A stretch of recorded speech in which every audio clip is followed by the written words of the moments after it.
Hare Krishna, muy buenos días. Namo Vishnu Padaya Krishna Presaya Bhutale Srimate Bhaktivedanta Swaminiti Namine Namaste Saraswate Deve Guradu Racharine Nirvisesa Sunyavadi Pachatya Deshatarini Jaya Sri Krishna Chaitanya Prabhu Nityananda Sri Advaita Gadadhara Srivasadi Gaura Bhaktarinda Hare Krishna, Krishna Krishna, Hare Hare, Hare Rama, Rama Rama, Hare Hare. Hare Krishna, reiterados, vamos a continuar con las lecturas y propuestas de reflexiones sobre el texto del siempre maravilloso, trascendental e inmaculado Srimad Bhagavatam, el cual está desbordado de amor puro por Dios. Estamos en el capítulo número 5 del primer canto del Srimad Bhagavatam y el verso número 15 o el texto número 15 dice lo siguiente: la gente en general tiene la inclinación natural a disfrutar y tú la has animado a eso en nombre de la religión o el Dharma. En verdad, esto se condena y es muy irrazonable, debido a que ellos se guían por tus instrucciones, aceptarán esas actividades en nombre del Dharma y poco les importarán las prohibiciones. Aquí Narada Muni está haciendo algo que es común en el punto de partida de los verdaderos sabios. Los verdaderos sabios han comprendido perfectamente cómo es que funciona todo, por tanto también han comprendido perfectamente cómo funciona la entidad viviente y en específico el ser humano. La entidad viviente en general tiene una tendencia natural, que es la tendencia natural hacia el disfrute. Y por tanto esa tendencia natural forma parte constitucional del alma. Hay una potencia en la entidad viviente espiritual, porque esa misma potencia está presente en la suprema personalidad de Dios, que es la potencia de experimentar bienaventuranza, o sea, disfrutar. La cuestión está en que no se puede experimentar bienaventuranza o real bienaventuranza si no se tiene conocimiento acerca de cómo experimentarla, qué es la bienaventuranza y cuál es nuestra constitución real. Si usted no sabe en esencia lo que es usted, entonces usted nunca podrá experimentar bienaventuranza, porque siempre estará intentando experimentándola desde aquello que no es usted. Por tanto, conocimiento y felicidad, conocimiento y placer, conocimiento y verdadera bienaventuranza, o sea, conocimiento y verdadero disfrute, son dos cosas inseparables. No se puede tener o no se puede hablar de disfrute pleno, de disfrute verdadero, de disfrute satisfactorio tanto a corto, mediano como a largo plazo, si no hay conocimiento acerca del propio disfrute. A veces uno puede emprender diferentes tipos de actividades o proyectos o planes en su vida personal y entonces uno puede pensar que va a ser para su disfrute o bienestar, y de hecho en un primer momento tributarte ciertas emociones que te pongan alegre y tú piensas que eso está haciendo para tu bienestar, pero después, un tiempo después, descubres que empiezan a aparecer ciertas circunstancias resultantes de tu decisión o de tu elección, y estas circunstancias empiezan a traer ciertas complejidades que causan malestar en tu existencia. Por tanto, se puede comprender que aquella primera actividad o decisión o plan que desarrollaste, aunque lo hiciste movido por una intención de bienestar, en verdad no trajo como consecuencia verdadero bienestar.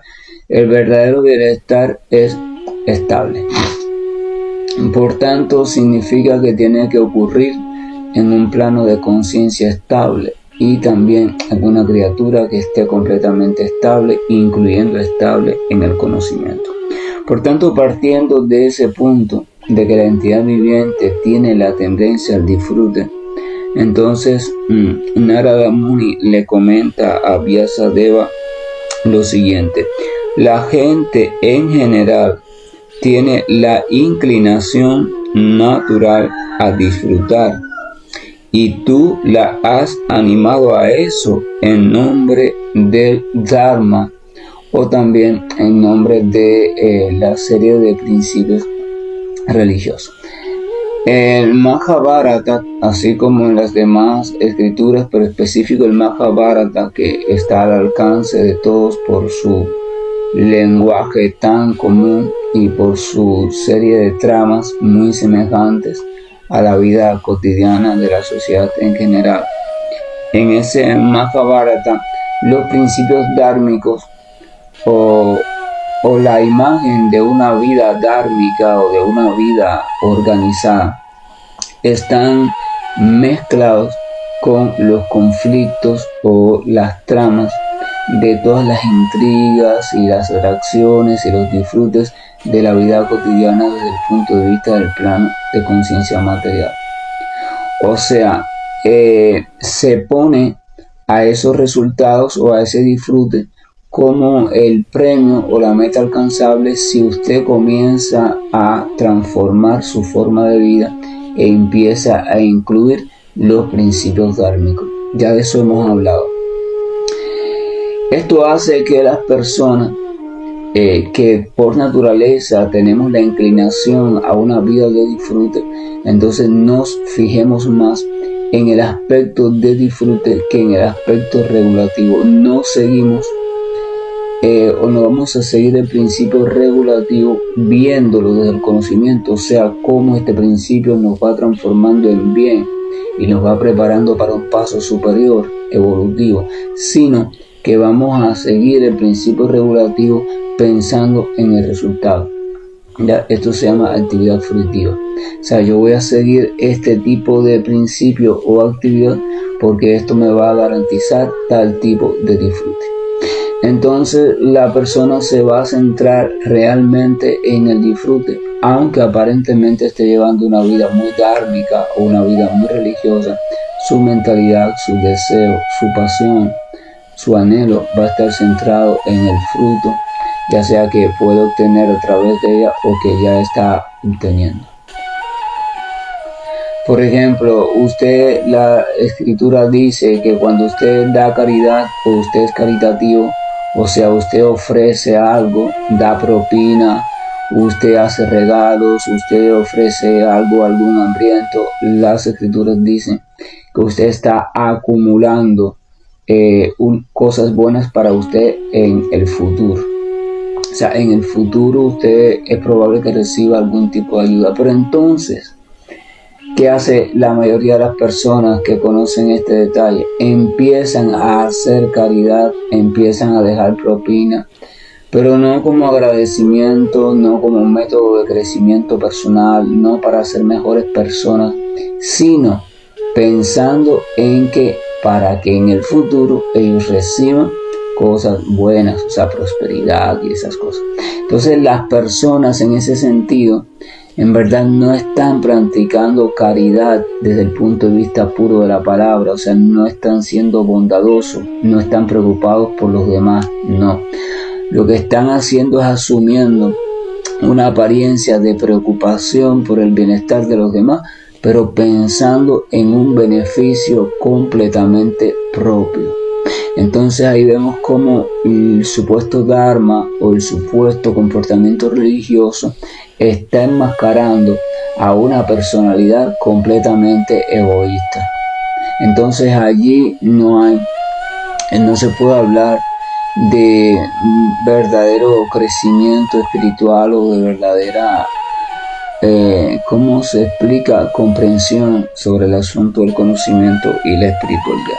Entonces, Narada está tratando de hacer que su discípulo, o sea, que Vyasadeva, vaya comprendiendo que él hizo una serie de cosas con muy buenas intenciones, pero sus buenas intenciones lo cegaron y no comprendió que lo que estaba haciendo iba a tener un efecto diferente a lo que él quería, a lo que él deseaba. Esto es común. A veces los seres humanos tenemos una serie de buenas intenciones. Tenemos en nuestro fin, en nuestro proyecto, tratar de hacer tal cosa o tal actividad para el bienestar de la familia, los hijos o amigos o las personas en general. Pero entonces hay un punto ciego, o sea, elaboramos el plan en nuestra cabeza y lo ejecutamos, pero lo ejecutamos sin reflexionar en profundidad sobre aquellos para quienes estamos queriendo el bienestar, porque a veces usted piensa que algo que usted va a hacer le va a traer un bienestar a alguien desde lo que usted piensa, pero usted está ignorando que hay ciertos detalles en ese alguien, en esa persona, que van a hacer que lo que usted haga a favor de ella venga, en vez de traer un bienestar, venga a traer un problema. Entonces este asunto es necesario analizarlo con cuidado, porque es lo que le estaba pasando a Vyasadeva. Continúa diciendo: en verdad esto se condena y es muy irrazonable. O sea, eso que él había hecho con tan buen propósito, en verdad, como no conducía al real bien, era condenable y no es una cosa muy razonable. Entonces dice: debido a que ellos seguían por tus instrucciones, aceptarán esas actividades en nombre del Dharma y poco les importarán las prohibiciones. O sea, aquí hay un principio social también básico. Las criaturas en sentido general, incluyendo los animales, tienden a seguir a alguien. O sea, si usted observa la vida de todos, todos siguen siempre en un momento u otro a determinados patrones o determinados ejemplos. El niño, si admira a su padre o a su abuelo o a su madre o a su tío o a otro familiar o vecino, entonces si él desarrolla admiración, asombro por esa persona, él va a imitar a esa persona, él va a tratar de parecerse a esa persona, va a tratar de comportarse como esa persona, va a tratar de vestirse como esa persona, de hablar como esa persona y de agradarle, o sea, de caer bien a esa persona.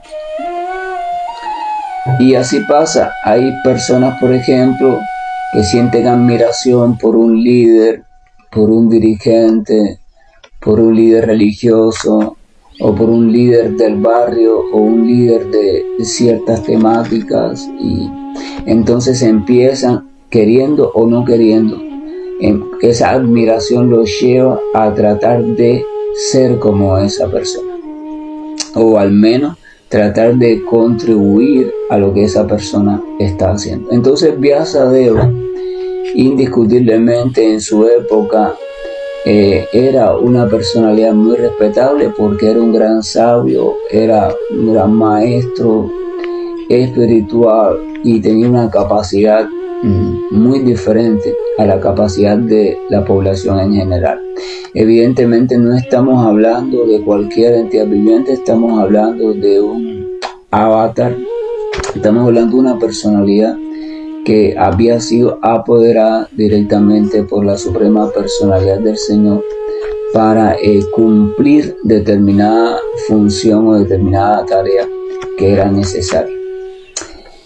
A veces, por ejemplo, el dueño de una empresa, vamos a suponer que necesita a cierto trabajador que tiene que tener unas cualidades específicas para ocupar un puesto de trabajo muy importante. Vamos a suponer que él necesita de alguien que se ocupe de reorganizar la empresa de manera tal que funcione lo mejor posible. Él no va a buscar a una persona desorganizada, porque es imposible que una persona desorganizada pueda organizar, porque ella en sí misma no es organizada.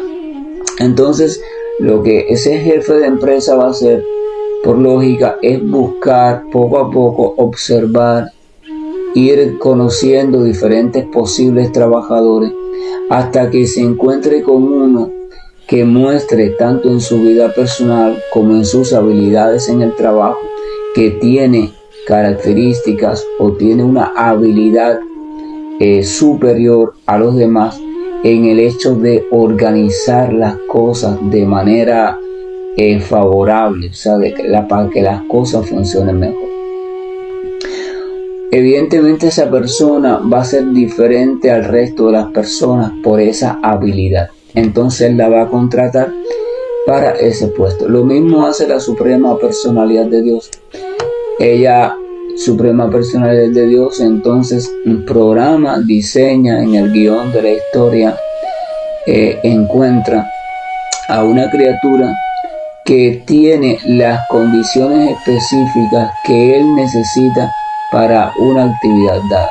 Y entonces a esa criatura la empodera, o sea, le nombra, le designa el papel de la función que él necesita se lleve a cabo. Entonces esa criatura después, por supuesto, contrasta con el resto de los demás, brilla un poco más, o sea, aunque no quiera brillar. Una persona puede ser simple, sencilla, humilde, no querer ser reconocida por nadie ni por nada, y aún así, debido a su comportamiento y a los resultados de su vida, de su actividad diaria, atrae la atención de muchas personas.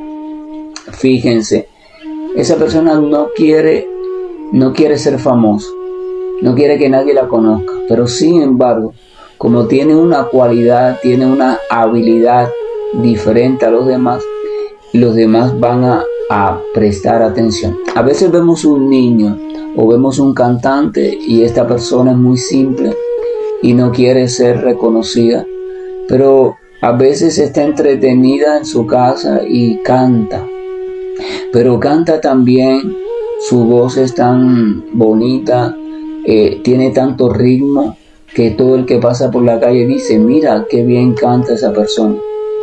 Entonces poco a poco las personas van enterándose, van coincidiendo y después le dicen, el cantante, oye, hace falta que cantes en una fiesta. O sea, así es como van sucediendo las cosas. Esa persona no quiere, ella no cantaba en su casa para ser escuchada por nadie, ella cantaba porque le gustaba cantar, pero lo hacía bien. Entonces Vyasadeva era una gran personalidad, por tanto todas las personas, las personalidades que vivían cerca de él, que tenían conciencia de él, de su existencia, empezaban a seguir sus consejos, empezaban a seguir lo que él les decía y por tanto empezaron a seguir lo que decía en el Mahabharata. Cuando compone el Mahabharata y recopila los Vedas, los Puranas, etc., las personas de la época empiezan a seguirlo. Ahora, ¿qué pasa? Como esas personas tenían la propensión, al igual que todos nosotros, al disfrute, empiezan a caer en el fenómeno descrito anteriormente. Empiezan a fijarse más en el disfrute, en los estímulos de disfrute que había en el Mahabharata. Por ejemplo, eso es una cuestión psicológica. Vamos a suponer que usted está leyendo una novela y usted en esa novela, cuando describen a los personajes en cierto momento de la novela, describen a una mujer, a una chica hermosa y la describen su cabello, describen su cuerpo, lo graciosa que era.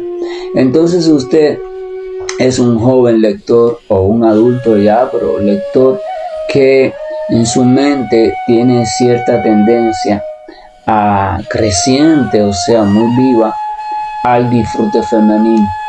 Y entonces usted, cuando está leyendo la novela, usted no se queda simplemente en esa descripción, que es una descripción común para introducir al personaje. Usted empieza en su mente a elaborar esa descripción. Usted empieza a darle vida en su mente a ese personaje, e incluso usted se siente atraído a ese personaje, y ya usted empieza a crear una historia en su mente de disfrute en relación a ese personaje. Fíjense, un fragmento de la novela que no está escrito con esa intención, pero en ciertas personas va a generar ese tipo de actividad mental.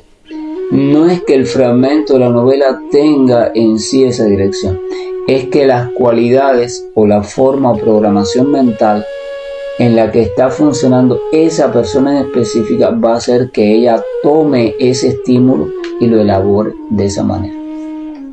Entonces Vyasa estaba dando algo normal, común, lógico, o sea, mira, te estoy dando una serie de cuestiones, lo que debes hacer y lo que no debes hacer para que tu vida te vaya bien, pero te la estoy dando de una forma agradable, en forma de novela.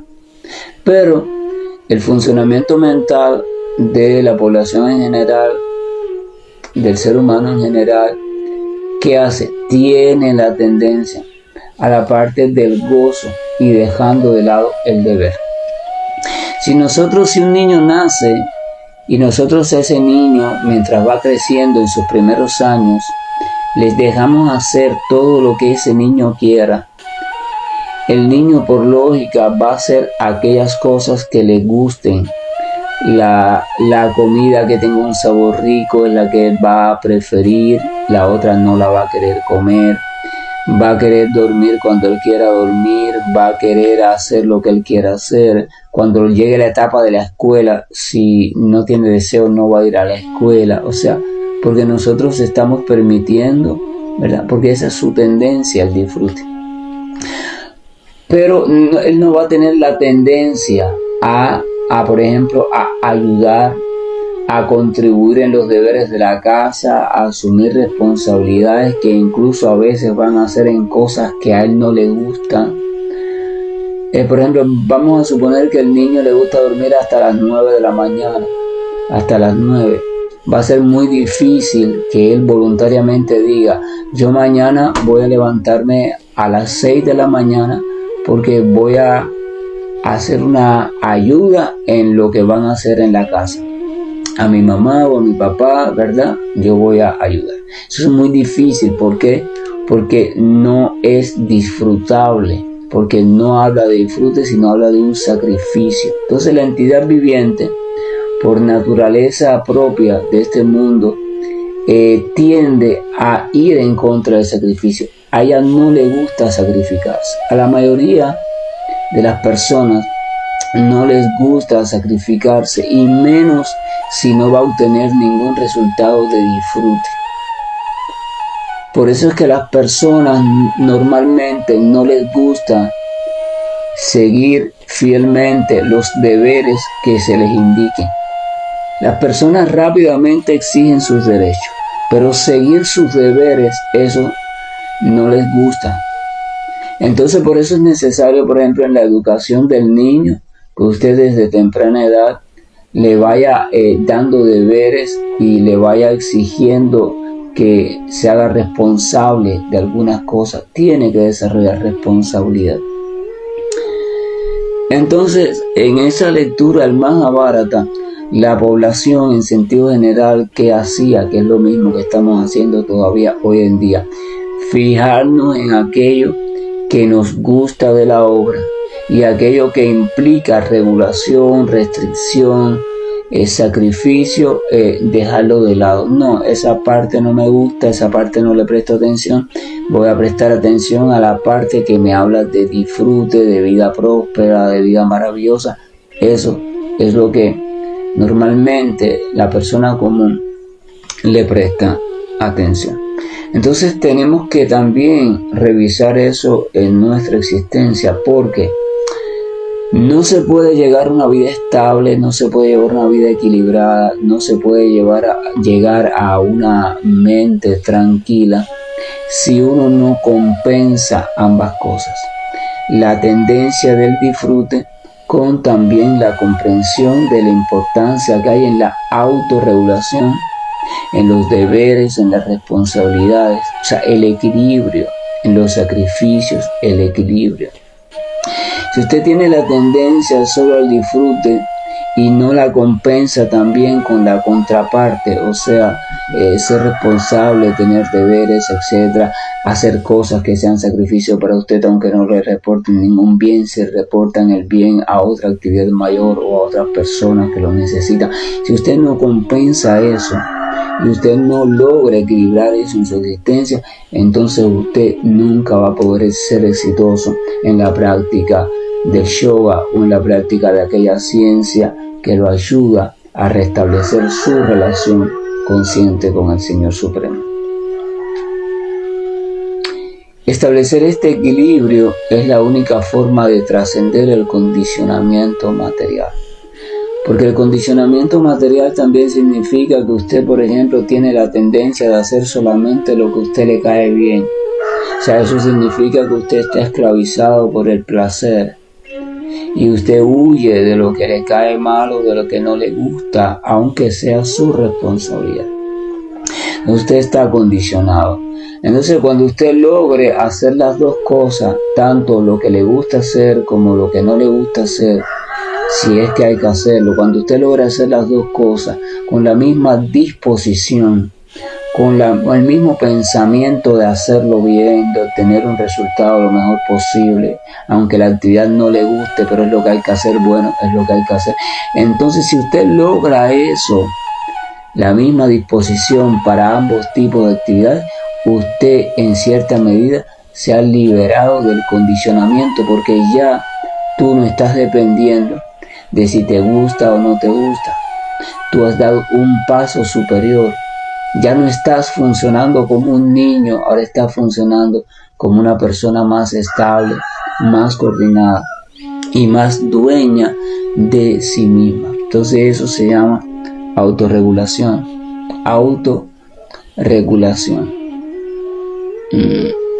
Pero no funcionamos así, no tenemos esa tendencia.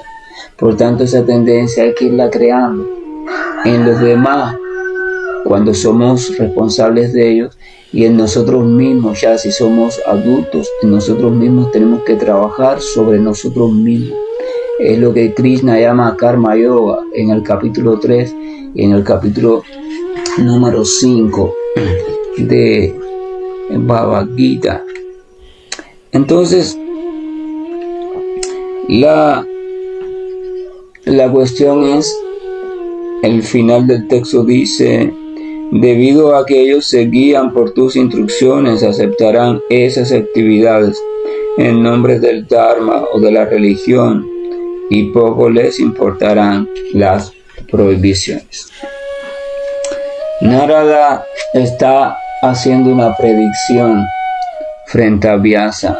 Narada le está diciendo a Vyasa: mira tu obra del Mahabharata, teniendo en cuenta la tendencia natural de la población que se está degradando cada vez más, lo único que va a hacer es que la población, en nombre de la religión, en nombre de la creencia, en nombre de Dios, en nombre de no sé cuántas cosas y no sé cuántas cosas más, va a comenzar a hacer grandes desastres, va a comenzar a acelerar su paso en el camino del deterioro, de la degradación y de la destrucción del mundo, incluyendo por supuesto la destrucción de ellos mismos.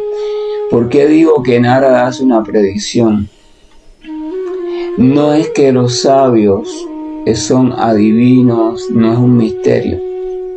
Es que cuando usted logra comprender cómo funciona algo, le es fácil predecir qué va a pasar si se hace tal cosa. Si usted sabe cómo funciona algo, el mecanismo, cómo funciona, usted fácilmente puede decir, mira, si sigues haciendo eso, lo que va a pasar es que te vas a romper el hueso de la pierna o uno de los huesos de la pierna. Porque usted conoce un hueso, usted sabe hasta qué punto es resistente, sabe. Y entonces le es fácil decir, va a pasar esto. Predicción no es más que comprensión, es conocimiento. Entonces el sabio comprende por su inteligencia clara y le dice, mira, lo que va a pasar es lo siguiente.